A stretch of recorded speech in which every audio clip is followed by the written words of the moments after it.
Abra sua Bíblia junto comigo, da carta do apóstolo Paulo à igreja de Roma, capítulo 8, do versículo... Romanos, capítulo 8, do versículo 31 ao 39.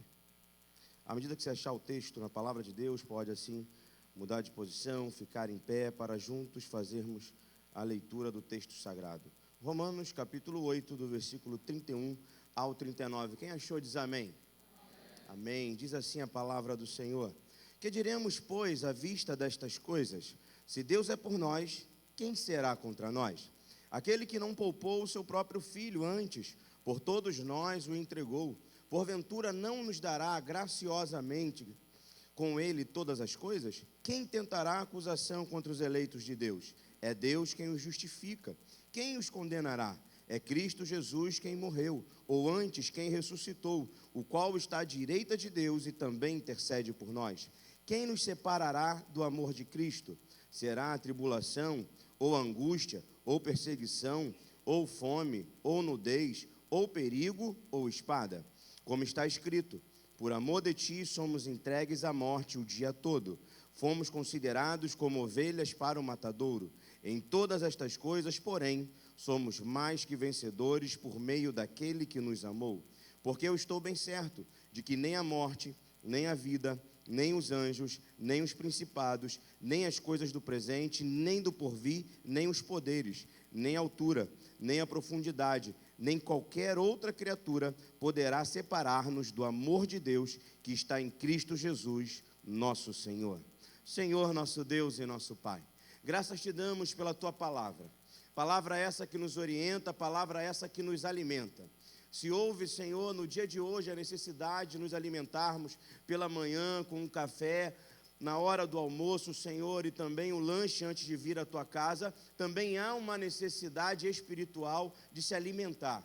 E por isso que nós viemos até a tua casa. Viemos primeiramente para reconhecer o teu senhorio, a tua grandiosidade, o quão necessitamos de ti. E também, Pai, viemos até esse lugar porque reconhecemos que aqui há pão, que aqui nós somos alimentados, que aqui, ó Deus, nós saímos, ó Deus, alimentados, restaurados para uma semana, anunciar e proclamar os teus grandes feitos. Ser conosco, Senhor, nesse momento de audição da tua palavra, que ela encontre os nossos ouvidos, mas que também encontre as nossas vidas. É o que eu te peço, desde já lhe agradeço, em nome de Jesus.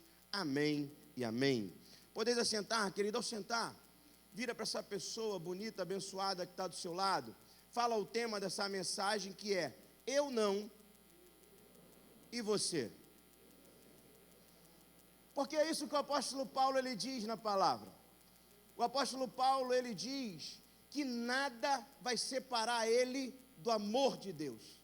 Só que ele não somente proclama isso, ele também pergunta a todos aqueles que vão ler o texto, ele pergunta para todos esses: e você? Você vai se permitir ser separado do amor de Deus? Você vai permitir que situações, que angústias, que aflições, que lutas do dia a dia te afastem do amor de Deus? O apóstolo Paulo ele vai falar sobre um amor que o encontra. E esse amor que o encontra, que muda a sua vida, é tão intenso, é tão grande, que nada poderá separá-lo do amor de Deus. Só que em Romanos capítulo 8, nós vamos encontrar duas situações que poderão sim separar o homem do amor de Deus. Mesmo o homem sabendo que Deus o ama, mesmo o homem sabendo que Deus o abraça, mesmo sabendo o homem que Deus entregou o seu filho para morrer na cruz do Calvário, mas há situações na vida que podem nos afastar do amor de Deus. Aí a gente pode ainda ter a consciência que a igreja é o melhor lugar.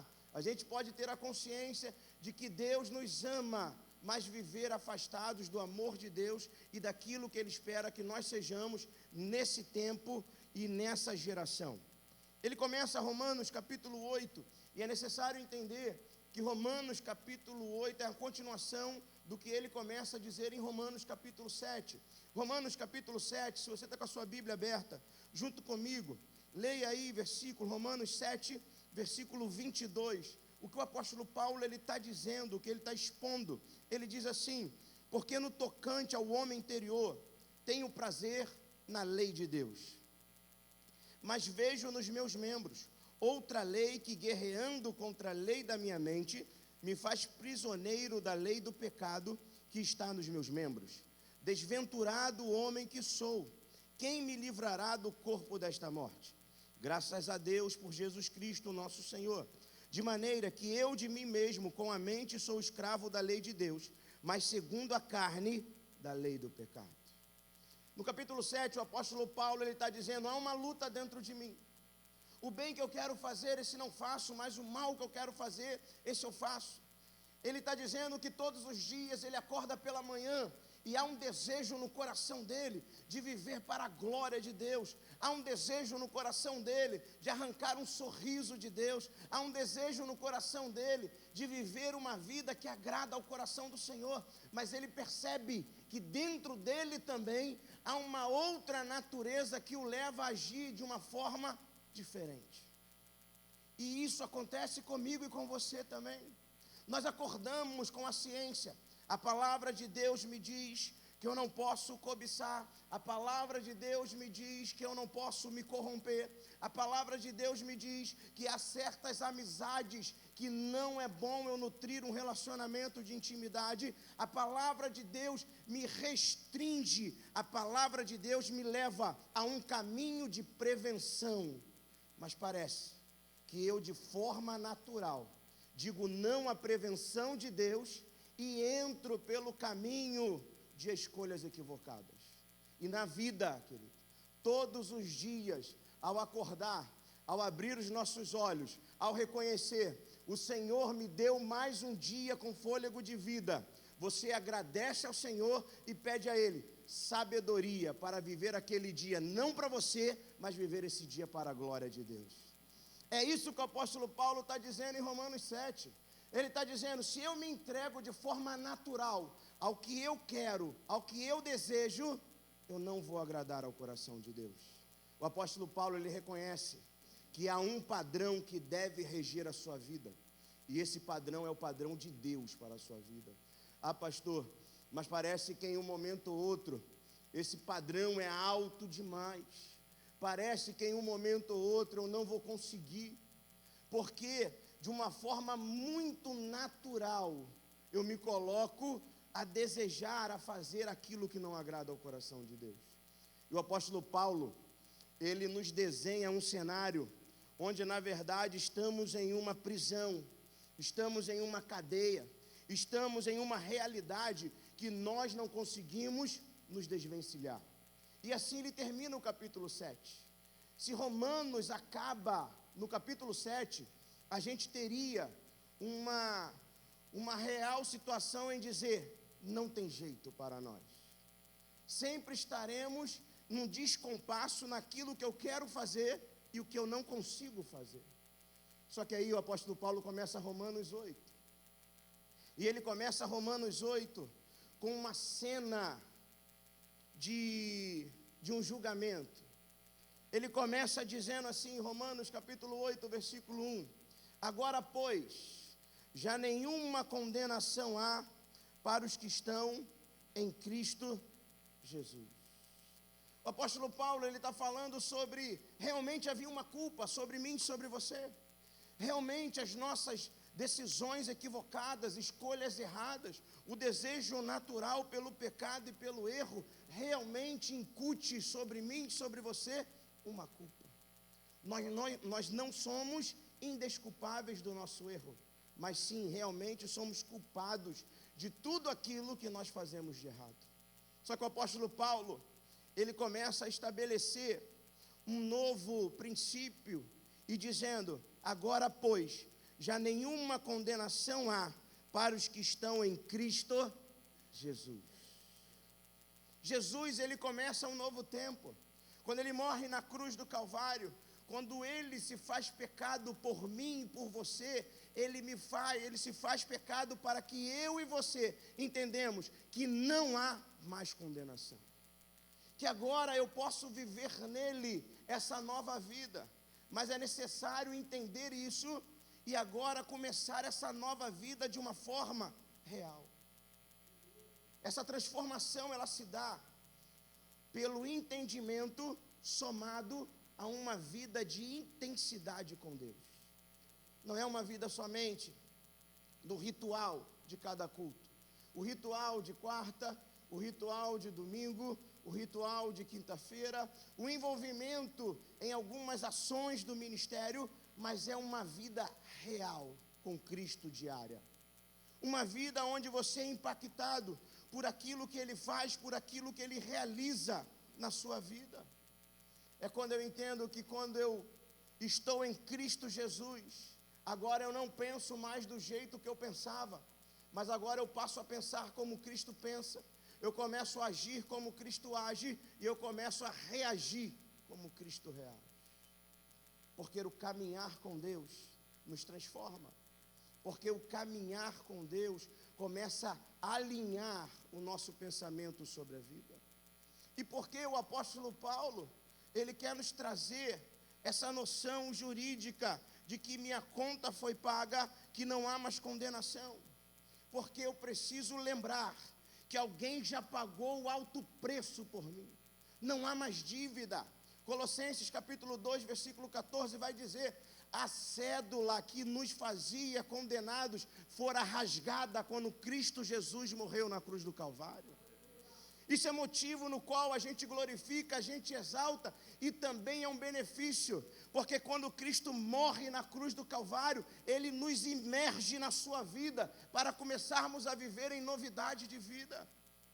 É um direito. Muitas das vezes, quando você se sente lesado em alguma coisa, e você sabe que há uma brecha na lei, você conhece um advogado, você tem alguém que entende sobre isso, e alguma pessoa te diz: ei, você tem direito. Você prontamente procura todo o documento que é necessário e você entra na justiça para reaver aquilo que lhe é de direito. E o apóstolo Paulo está dizendo isso em Romanos capítulo 8. Todas as vezes que Satanás tentar te envergonhar, todas as vezes que o pecado lhe incutir uma culpa além daquilo, você precisa lembrá-lo que não há mais condenação para quem está em Cristo Jesus. 1 João capítulo 1 vai dizer que nós temos um fiel advogado, novamente uma cena jurídica, novamente uma cena que vai nos dizer por que continuar culpado, se a conta já foi paga, que não há mais condenação para a sua vida. Tão somente acione o seu advogado e volte a viver a liberdade que lhe fora concedida na cruz do Calvário. E por que o apóstolo Paulo está dizendo isso dentro de um capítulo que ele fala sobre se apegar a Cristo? Porque a luta entre a carne e o espírito te afasta de Deus. Porque o diabo, ele começa a trazer uma culpa. Porque o diabo faz do pecado um cadeado que te aprisiona. Você não consegue mais servir com alegria. Você não consegue mais estar na igreja com alegria. Eu digo e falo da síndrome do último banco. Nada com os irmãos que estão sentados no último banco hoje. Fique em paz, fique tranquilo no teu coração. Mas há uma síndrome dos últimos lugares, de pessoas que chegavam, sentavam à frente, trabalhavam, eram animadas na obra de Deus, chegaram aqui, faziam, aconteciam. Dos 43 ministérios da igreja, eles trabalhavam em 41 ministérios, caminhavam, faziam a obra de Deus, viviam por essa igreja. Mas aconteceu algo no meio dessa caminhada. No meio dessa caminhada, houve um tropeço. No meio dessa caminhada, aconteceu algo fora daquilo que era o desejado, que era o esperado. E a culpa entra de forma tão intensa no coração, que essa pessoa, ela começa a se afastar da comunhão. Dos 43, no próximo mês, ela está trabalhando só em 39. No outro, baixa para 25. Passado 3 meses, ela já saiu de todos os ministérios. Ela vinha aos cultos, quarta, quinta, domingo, nos 3 cultos. Ela passa a vir a 1 culto por semana.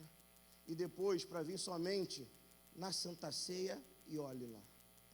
Não quer ter relacionamento com mais ninguém.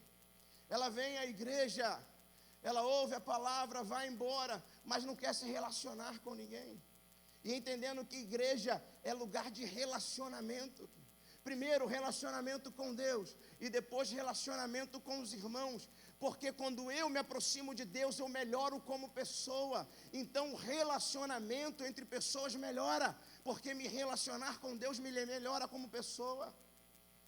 Eu me torno alguém mais gentil, eu me torno alguém mais tolerante, eu me torno alguém mais equilibrado, de entender que divergência de ideia não faz da pessoa o meu inimigo, mas faz daquele alguém que eu vou ter que ter mais tempo para sentar, conversar e entender o porquê ele está pensando daquele jeito.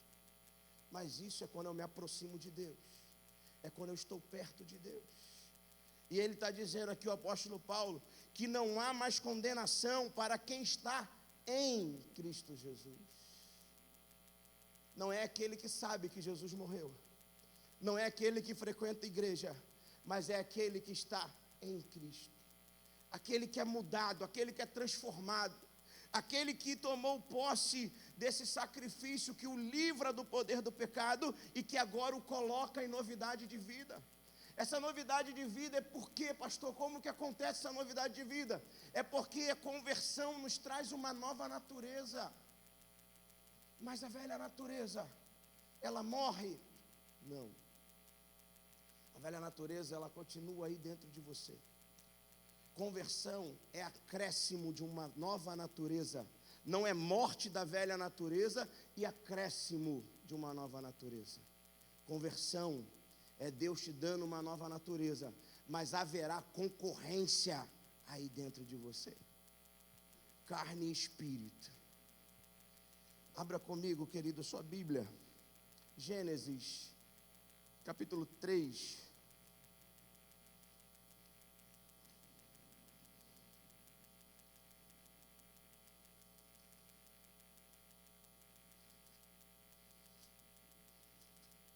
Gênesis, capítulo 3, versículo 1. Diz assim o texto da palavra de Deus: Mas a serpente, mais sagaz que todos os animais selváticos que o Senhor Deus tinha feito, disse à mulher: É assim que Deus disse: Não comereis de toda a árvore do jardim?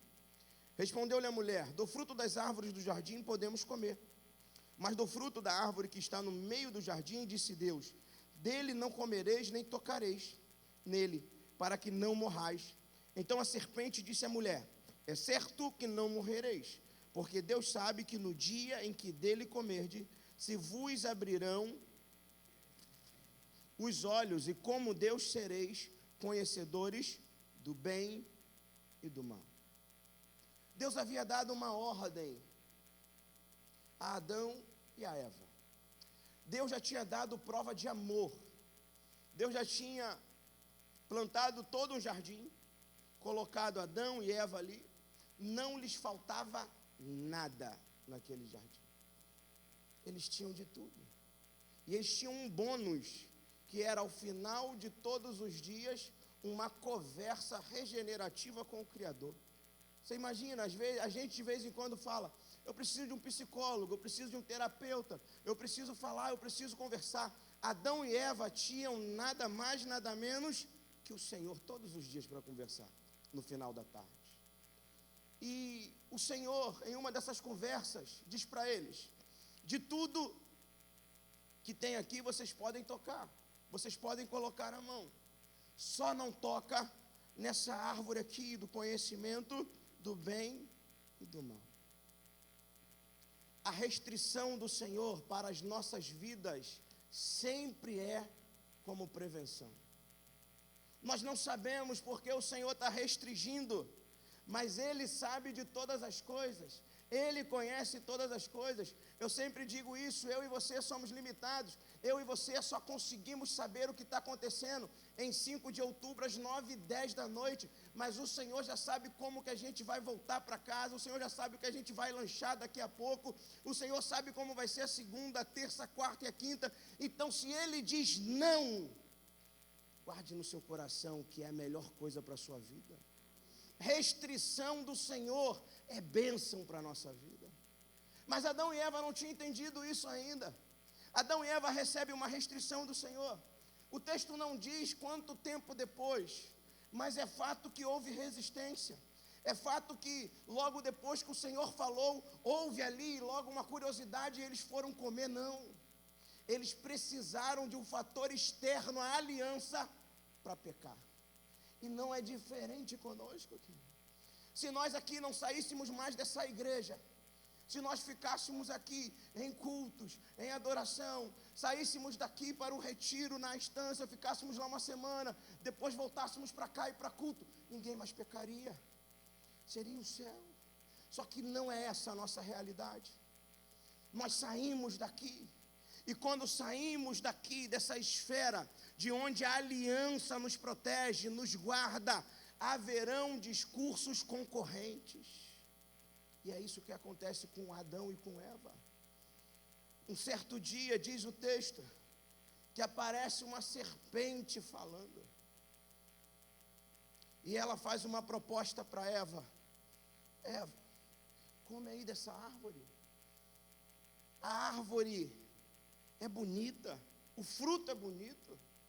Que tem de mais, pega. E o texto diz que Eva não aceita de pronto.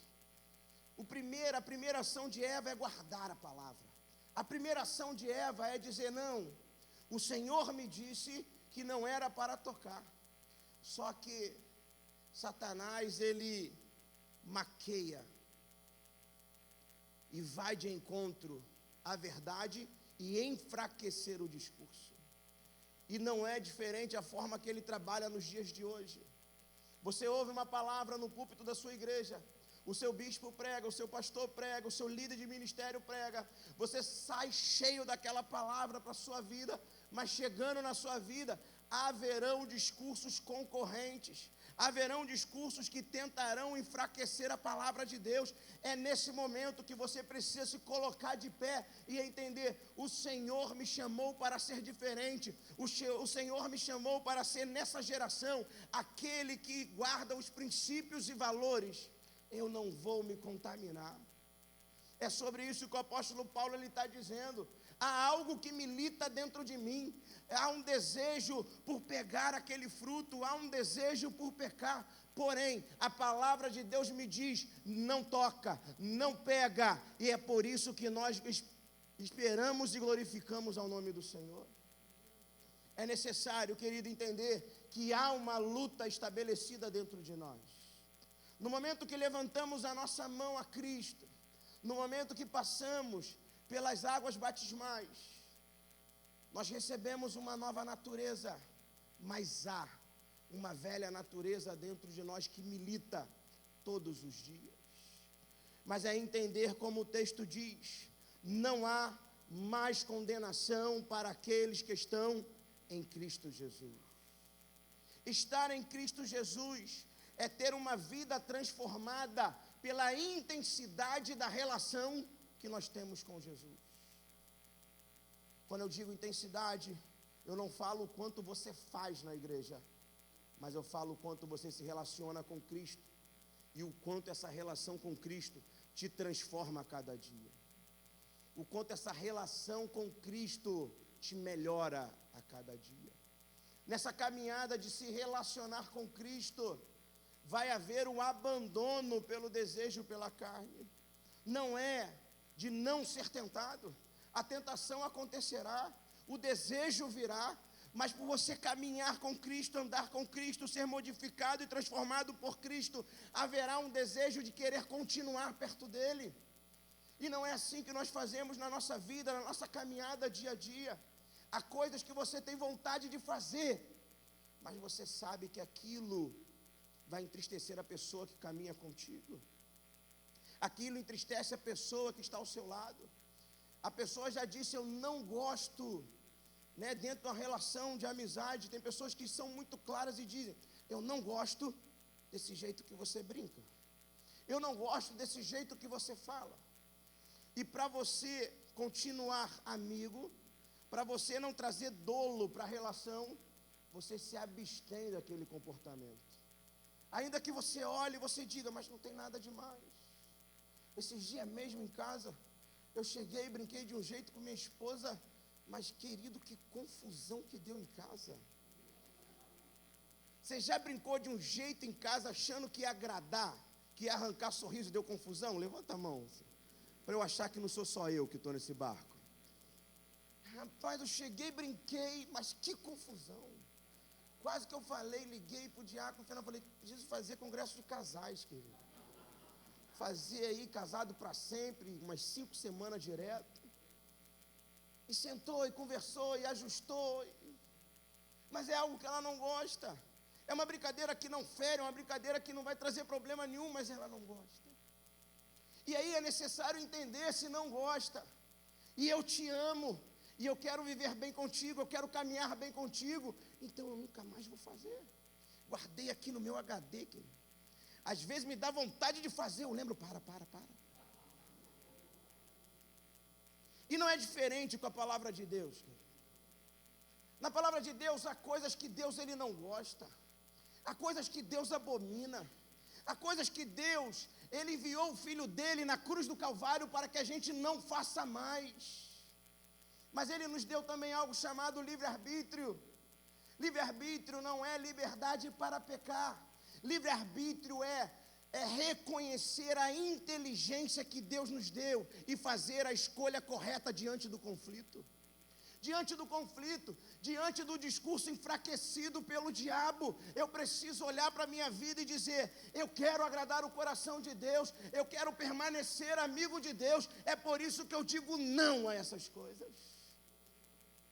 É por isso, querido, que você precisa a cada dia se apaixonar mais por Deus. Apaixonar não no sentido de fazer loucuras. Apaixonar no sentido que você não pode viver sem. Se eu não posso viver sem, eu não faço nenhuma atitude que me separe e que afaste dele. Ter uma vida transformada passa por entender que há uma luta entre carne e espírito, sim. Que você pode sair de um culto extremamente avivado, você pode sair de conferências onde você ouviu as maiores mensagens do mundo, com os maiores pregadores, os maiores expositores da Bíblia, mas que na segunda-feira haverá a luta entre carne e espírito. E o que é necessário saber na luta entre carne e espírito? Que não há mais condenação para quem está em Cristo Jesus. Quem está em Cristo Jesus já passou pelo júri. O juiz já bateu o martelo e disse, não há mais condenação para você. A cédula que te condenava foi rasgada. Viva agora para a glória de Deus. Mas haverá o desejo de você não honrar a sua esposa, haverá o desejo de não honrar a sua liderança, haverá o desejo da corrupção, haverá o desejo de sempre conquistar algo de uma outra forma, mas você precisa lembrar, nessa luta entre a carne eu já venci e eu vou viver para a glória de Deus. Eu vou fazer um caminho de agradar ao coração de Deus. A primeira coisa que o apóstolo Paulo nos alerta em dizer, isso pode nos separar do amor de Deus, se chama carne. A carne pode nos separar do amor de Deus. A carne pode até nos deixar continuar na igreja, mas ela nos afasta do amor de Deus. Jesus Cristo vai dizer, vigiai e orai, porque o Espírito está pronto. E por que ele diz que o Espírito está pronto? Porque a obra que ele fez na cruz do Calvário é completa. O que ele fez na cruz do Calvário nos deixa prontos para qualquer batalha. Por isso que ele diz, olha, o Espírito está pronto, mas a carne é fraca. Por isso vigiai e orai. Por isso é necessário vigilância. Por isso é necessário olhar para Provérbios capítulo 4, versículo 13. E se fosse possível, grudar na sua casa por todos os lados essa recomendação que Salomão nos dá.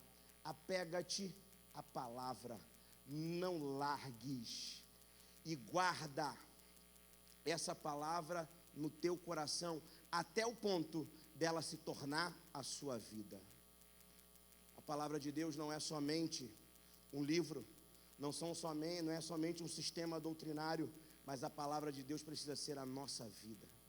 É dessa forma que a gente vence, é dessa forma que a gente continua, é dessa forma que o amor de Deus se torna uma realidade.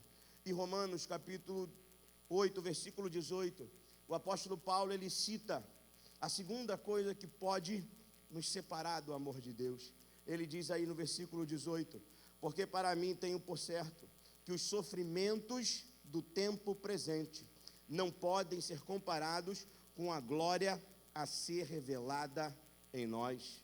A ardente expectativa da criação aguarda a revelação dos filhos de Deus, pois a criação está sujeita à vaidade, não voluntariamente, mas por causa daquele que a sujeitou. Em outros trechos vai falar: porque para mim tenho por certo que as aflições desse tempo. E quantas aflições nós passamos? E se nós não olharmos para a aflição do jeito correto e da forma correta, ela nos afasta do amor de Deus. Ela nos faz viver somente no problema. Ela nos faz viver somente naquele roda-moinho que se torna algumas situações familiares, algumas situações profissionais, que a pessoa só vive reclamando, só vive falando, só vive dizendo. Toda vez que você encontra a pessoa, você diz: e aí fulano, a paz, tudo bem? Ele diz: mais ou menos. Nunca está bom. Nunca está bom, porque a gente vive num tempo também que eu preciso de conquistas diárias para dizer que tudo está bom. Eu não consigo me contentar com a graça de viver mais um dia. Eu preciso viver o dia com algo extraordinário que me vem ao longo do dia. Se durante a semana não me acontecer nada extraordinário do meu ponto de vista, eu digo: essa semana não valeu a pena. Essa semana eu não recebi nada na qual eu possa gerar inveja na vida do outro irmão. Vitórias começam a ser contabilizadas para aumentar o meu nível social. E aí as aflições, elas tomam proporções cada vez maiores. As aflições chegam a ponto de roubar a minha fé e a minha esperança. O apóstolo Paulo, ele fala que se eu não olhar para as minhas aflições, contemplando o que Cristo já conquistou por mim, eu começo a me afastar do amor dele. Eu começo a viver somente nesse tempo. Eu começo a viver somente para mim mesmo. E não mais valorizo o que ele fez na cruz do Calvário pela minha vida. A Bíblia, ela vai nos situar no tempo que nós vivemos. A Bíblia vai dizer quem nós éramos, quem nos tornamos em Cristo e o que está reservado para nós na eternidade. A aflição não pode roubar isso da nossa consciência. Quem eu era, quem eu fui transformado em Cristo e o que está reservado por mim lá na glória. Nós não podemos perder de vista que agora mesmo o Senhor, ele pode romper os céus e voltar para buscar a igreja, e é isso mais o que nós ansiamos. Mas às vezes nós viemos à igreja não para celebrar aquilo que nós iremos viver na eternidade, mas nós viemos à igreja para buscar uma bênção iminente para a segunda-feira. Não é que o Senhor não esteja olhando para a sua vida. Não é que o Senhor não esteja olhando para os problemas e dificuldades que você está vivendo. Eu quero te dizer, Ele está olhando. Ele está vendo a aflição que você vive na sua família. Ele vê a aflição que você vive no trabalho. Ele vê o que está acontecendo em qualquer âmbito da sua vida. Mas Ele não quer que você perca a noção do eterno pelo que você está passando por luta agora. É isso que o apóstolo Paulo ele está dizendo. Ele está dizendo: porque para mim tenho por certo que os sofrimentos, ele está dizendo, eu tenho sofrimento, eu estou passando por luta, mas ele diz, eu tenho por certo que os sofrimentos do tempo presente não podem ser comparados com a glória que há de ser revelada. Eu não perco noção de quem eu sou, eu não perco noção de que Deus já tem preparado o melhor para a minha vida. João capítulo 14, se você puder, abra junto comigo lá. João capítulo 14.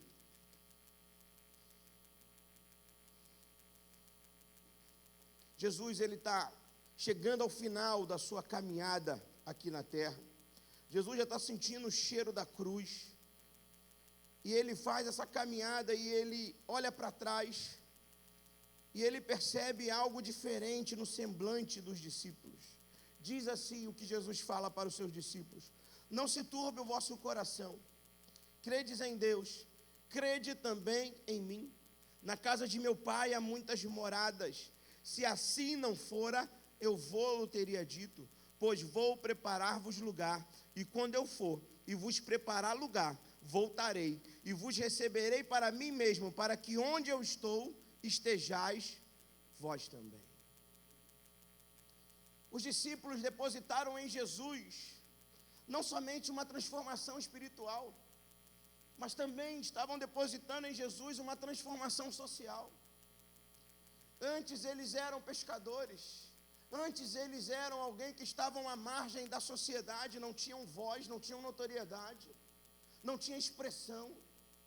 Só que agora eles estavam caminhando com alguém que poderia ser o próximo rei de Israel. E aquilo insufla o ego. Há possibilidades na vida que insuflam os nossos egos. E a gente começa a perder a identidade de quem realmente nós somos. E a gente começa a viver somente para o sonho. A gente começa a viver somente para aquela possibilidade de resgate, de notoriedade e de honra. Quando eles olham para aquilo, começa a perturbar o coração, começa a trazer angústia, começa a trazer aflição. E Jesus olha, e Jesus é aquele que não olha somente o semblante, mas é aquele que também sonda o coração. Jesus não é aquele que somente olha a ação final, mas ele é aquele que sonda o coração e sabe qual foi a intenção primária. Ele olha para aquele momento e ele diz: não se turbe o vosso coração, mas credes em Deus e crede também em mim. O crente que continua caminhando com o Senhor, andando com o Senhor, totalmente entrelaçado no Senhor, ele passa por aflição, ele passa por problema, ele passa por angústia, ele passa por aflições, mas ele continua crendo no Deus o qual ele serve. É isso que Jesus está acertando e dizendo para eles: porque vocês estão perturbados, porque a perturbação nos impede de continuar caminhando. E ele diz: olha, vamos acertar isso, vamos mudar angústia, aflição e perturbação por confiança em mim. Porque fé não é só acreditar no impossível. Fé é aquilo que nos ancora a Deus na hora dos momentos difíceis. E Jesus fala isso para eles: tenham fé, porque eu vou para o Pai, mas vou preparar um lugar e vou voltar para buscá-los. A gente olha para o cenário e a gente percebe que os justos passam por lutas e dificuldades, e os injustos também. Que os ímpios passam por lutas e dificuldades, e os cristãos também passam. O apóstolo Paulo, quando ele escreve Romanos 8, ele está dizendo: nós passamos pela aflição de forma diferente. A aflição não nos rouba o ânimo, a aflição não nos rouba a esperança, a aflição não deve nos roubar a confiança em Deus, porque o Senhor já preparou o que há de eterno para nossas vidas. É nisso que nós nos alegramos, é isso que traz alegria para a nossa alma. Salmo 37, versículo 4, Davi expõe sobre isso dizendo: deleita-te no Senhor, deleita-te nele, encontra alegria nele. Muito se fala do versículo 5, o versículo 5 fala: entrega o teu caminho ao Senhor, confia nele, o mais ele fará. E a gente nem olha muito para a entrega e para a confiança, mas a gente se detém no que e o mais ele fará. Mas antes dele fazer tudo aquilo que é preciso, é necessário entregar, é necessário confiar, e antes é necessário se deleitar no Senhor, agradar-se com a presença dele e não com o que as mãos dele nos oferecem. É fato que o Senhor sempre irá nos beneficiar, é fato que o Senhor sempre irá nos abençoar, mas é preciso, querido, se agradar com a presença dele. Há amigos que eles não têm nada para oferecer a nós, mas a gente se alegra com a conversa, com a presença. Ele alegra o ambiente. Essa é a relação que nós precisamos ter com Jesus. Ele pode não trazer nada hoje, mas estar com Ele é muito bom. Estar com Ele alegra a minha alma. Estar com Ele me completa. Estar com Ele me faz melhor a cada dia.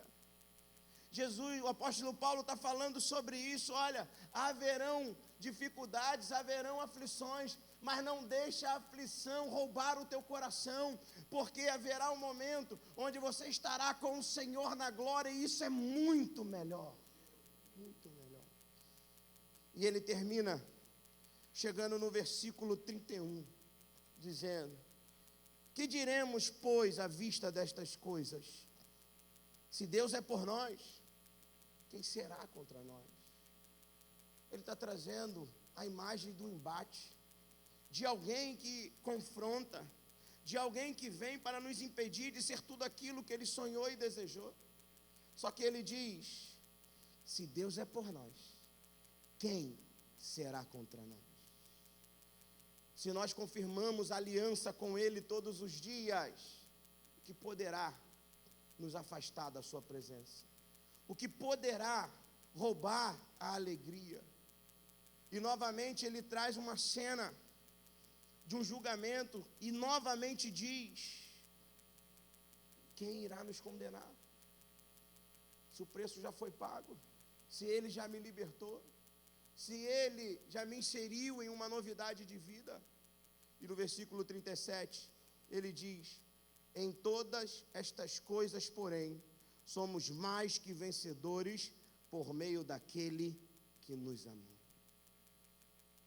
Nós somos mais que vencedores sobre quem? Sobre o patrão que não nos respeita, o vizinho que coloca som alto, o cunhado que muitas das vezes atrapalha a nossa caminhada com Deus. Não. O texto está falando que nós somos mais que vencedores sobre a carne. O texto está dizendo que nós somos mais que vencedores sobre as aflições que virão na vida. E as aflições virão, mas em Cristo nós somos mais do que vencedores.